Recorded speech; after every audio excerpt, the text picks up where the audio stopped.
بسم اللہ الرحمن الرحیم۔ السلام علیکم۔ آپ دیکھ رہے ہیں انالیٹیکل اپروچ اور میں ہوں سرور جلال صدیقی۔ دوستوں، آپ جانتے ہیں کہ آج پورے ملک کی سیاست ایک سوال کے گرد گھوم رہی ہے، اور وہ سوال ہے کہ کیا عدم اعتماد کی تحریک کامیاب ہو سکے گی یا ناکام ہو جائے گی؟ یہ عدم اعتماد کی تحریک کیا ہے؟ نمبرز کس کی جیت کی طرف اشارہ کر رہے ہیں؟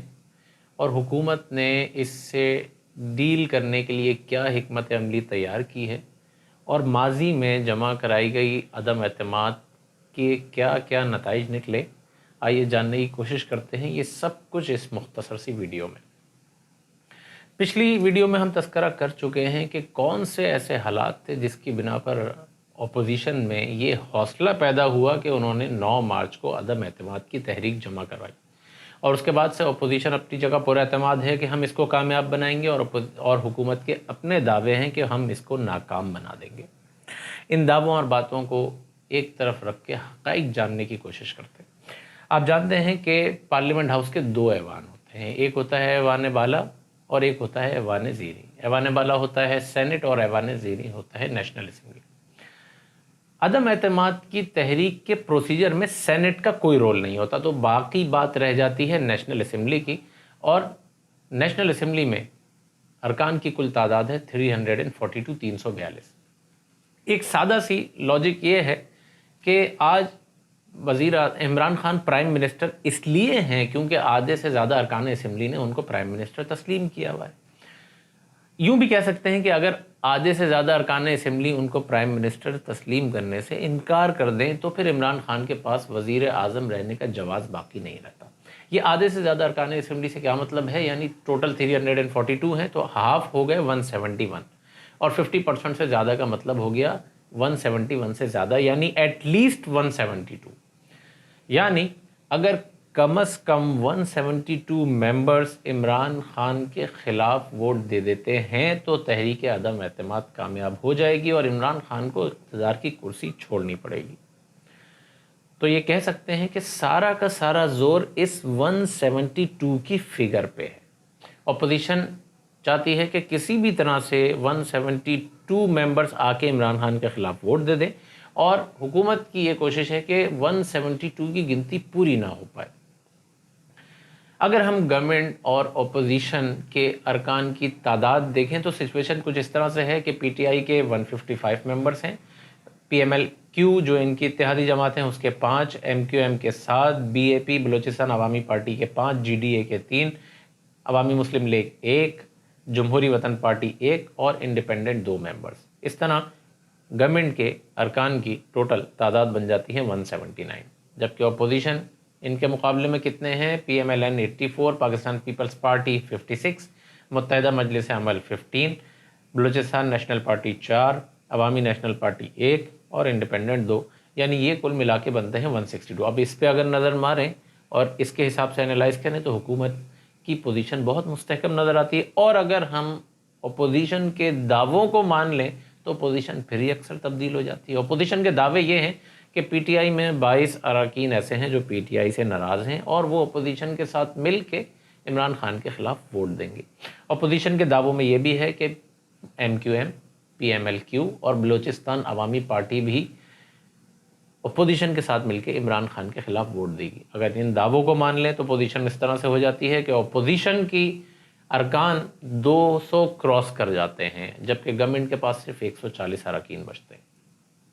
اب کون صحیح ثابت ہوگا اور کون غلط یہ تو پتہ لگے گا 28 مارچ کو۔ آج امپورٹنٹ یہ ہے کہ ہم اس چیز کو دیکھیں کہ عمران خان ان ساری سچویشنز کو ڈیل کرنے کے لیے کیا حکمت عملی تیار کر رہے ہیں۔ عمران خان اس میں 3 کام کرنے جا رہے ہیں۔ پہلا طریقہ کار تو یہ ہے کہ وہ اپنی اتحادیوں کو منانے کی کوشش کر رہے ہیں، ان کی ناراضگیوں کو دور کرنا چاہ رہے ہیں تاکہ اتحادیوں کو اپوزیشن کے ساتھ مل کے عمران خان کے خلاف ووٹ دینے سے روکا جا سکے۔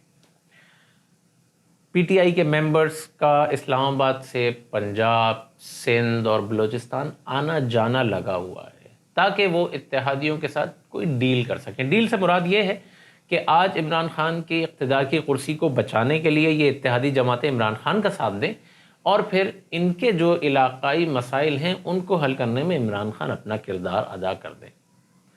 ایک تو یہ کوشش ہے، ایک یہ طریقہ کار ہے جو عمران خان نے اڈاپٹ کیا ہے اس عدم اعتماد کی تحریک کو ناکام بنانے کے لیے۔ دوسرا اور تیسرا طریقہ کار انٹرسٹنگ ہے۔ اگر کوئی شخص اپنی پارٹی کے خلاف اسمبلی میں ووٹ دیتا ہے تو وہ منحرف کہلاتا ہے، اور آئین کی روح سے پارٹی کے پاس یہ اختیار ہے کہ وہ اس کی رکنیت کو کینسل کر سکتی ہے۔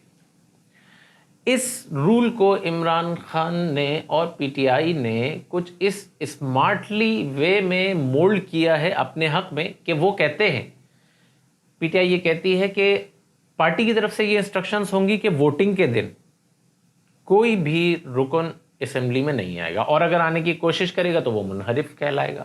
جو منحرف کہلائے گا اس کی رکنیت منسوخ تصور کی جائے گی، اور اسپیکر منسوخ شدہ ارکان کا ووٹ ایکسیپٹ نہیں کریں گے۔ اس طریقے سے پی ٹی آئی کے وہ ناراض اراکین جو اپوزیشن کے ساتھ مل کے عمران خان کے خلاف ووٹ دینا چاہتے ہیں، ان کو ووٹ دینے سے روکا جائے گا۔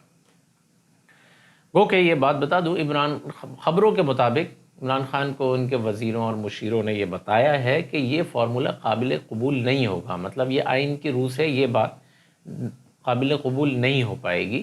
تو ہو سکتا ہے کہ اس اسٹریٹجی سے وہ پیچھے بھی ہٹ جائے، لیکن ابھی تک کی سچویشن اسی طرح سے۔ اور تیسرا جو کام وہ کرنے جا رہے ہیں اس تحریک کو ناکام بنانے کا، وہ یہ کہ جس روز یہ عدم اعتماد کی ووٹنگ ہوگی اس روز بڑی تعداد میں پی ٹی آئی کے کارکن ڈی چوک پہ موجود ہوں گے، اور وہ اراکین اسمبلی کو اسمبلی آنے سے روکیں گے۔ اب تو اطلاعات یہ ہیں کہ نہ صرف ان کو وہ اپنے ارکان کو روکیں گے بلکہ اپوزیشن والوں کو بھی جانے سے روک رہے ہوں گے۔ آج فواد چودھری نے کہا کہ ہم 10 لاکھ لوگ لے کر آئیں گے، اور وہ 10 لاکھ لوگ اس لیے لائیں گے کہ ارکان کو اسمبلی جانے سے روکا جائے گا۔ پی ایم ایل این نے اس کے جواب میں کہا کہ اگر آپ 10 لاکھ لے کر آئیں گے تو ہم 20 لاکھ لے کر آئیں گے۔ حامد میر کا اپنے پروگرام میں ان سے سوال یہ تھا کہ 10 لاکھ وہ لائیں گے، 20 لاکھ آپ لے کر آئیں گے، تو یہ تو خانہ جنگی ہو جائے گی۔ 20 لاکھ لوگ کس لیے لے کر آنا چاہتے ہیں؟ تو پی ایم ایل این کا جواب یہ تھا کہ یہ 10 لاکھ لوگ لائیں گے ہمارا راستہ روکنے کے لیے، اور ہم 20 لاکھ لوگ لائیں گے جو ہمارا راستہ بنائیں گے اسمبلی تک۔ تو سچویشن کچھ اس طرح سے اگر میں اس کو سمرائز کروں تو یوں کہہ سکتے ہیں کہ عدم اعتماد کے معاملے میں بظاہر حکومت کے نمبر زیادہ اچھے نظر آتے ہیں، لیکن اگر اپوزیشن کے دعووں کو مان لیا جائے کہ ان کے ناراض اراکین بھی ہمارے ساتھ ہوں گے، اتحادی بھی ہمارے ساتھ ہوں گے، تو اپوزیشن کے نمبر زیادہ اسٹرانگ نظر آتے ہیں۔ اور دوسری بات، ان ساری چیزوں کو مینیج کرنے کے لیے عمران خان نے 3 کام کیے ہیں۔ ایک یہ کہ اتحادیوں کو منانے کی کوشش کی ہے، دوسرا یہ کہ اپنے ہی لوگوں کی رکنیت کو منسوخ کر کے ووٹ دینے سے روکنے کا پلان کیا ہے، اور تیسرا یہ کہ ایک ہجوم اکٹھا کرنے کا پلان ہے جو اسمبلی کے ارکان کو اسمبلی میں آنے سے روکے گا۔ اس سارے تناظر میں اگر ہم ایک نظر ماضی پہ بھی ڈالیں تو ہمیں یہ بات نظر آتی ہے کہ پہلے کبھی کوئی عدم اعتماد کی تحریک کامیاب نہیں ہو سکی۔ 2006 میں وزیر اعظم شوکت عزیز کے خلاف تحریک عدم اعتماد جمع کروائی گئی۔ اس وقت بھی اسمبلی کے ارکان 342 تھے، اس وقت بھی اس کو پاس ہونے کے لیے 171 ووٹ درکار تھے، لیکن ان کے خلاف صرف 136 ووٹ پڑ سکے، اور شوکت عزیز اپنی وزیر اعظم کی کرسی پہ برقرار رہے۔ مزید پیچھے چلے جائیں تو 1989 میں بے نظیر بھٹو کے خلاف عدم اعتماد کی تحریک جمع کروائی گئی۔ اس وقت ایوان تھا 237 کا، اور بے نظیر صاحبہ کو ہٹانے کے لیے 119 ووٹ درکار تھے، لیکن 107 ووٹ پڑ سکے، اور بے نظیر بھی اپنی وزیر اعظم کی کرسی پہ برقرار رہیں۔ ان 2 چیزوں کو دیکھیں تو ایسا محسوس ہوتا ہے کہ عمران خان بھی اپنی وزیر اعظم کی کرسی پہ برقرار رہیں گے۔ سچویشن کچھ یوں ہے کہ اگر ہم نمبرز دیکھتے ہیں تو لگتا ہے حکومت کہیں نہیں جا رہی، اپوزیشن کے دعوے دیکھتے ہیں تو لگتا ہے حکومت جا رہی ہے، عدم اعتماد کا ماضی دیکھتے ہیں تو لگتا ہے حکومت کہیں نہیں جا رہی، اور جب حکومت کی اسٹریٹجیز دیکھتے ہیں اور اس میں ایک بوکھلاہٹ نظر آتی ہے تو لگتا ہے جیسے حکومت جا رہی ہے۔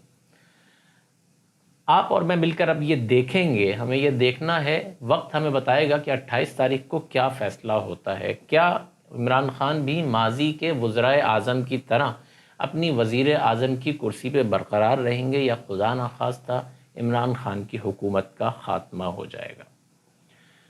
ویڈیو کو لائک اور سبسکرائب ضرور کیجیے گا۔ اگلی ویڈیو تک کے لیے اجازت دیجیے، اللہ حافظ۔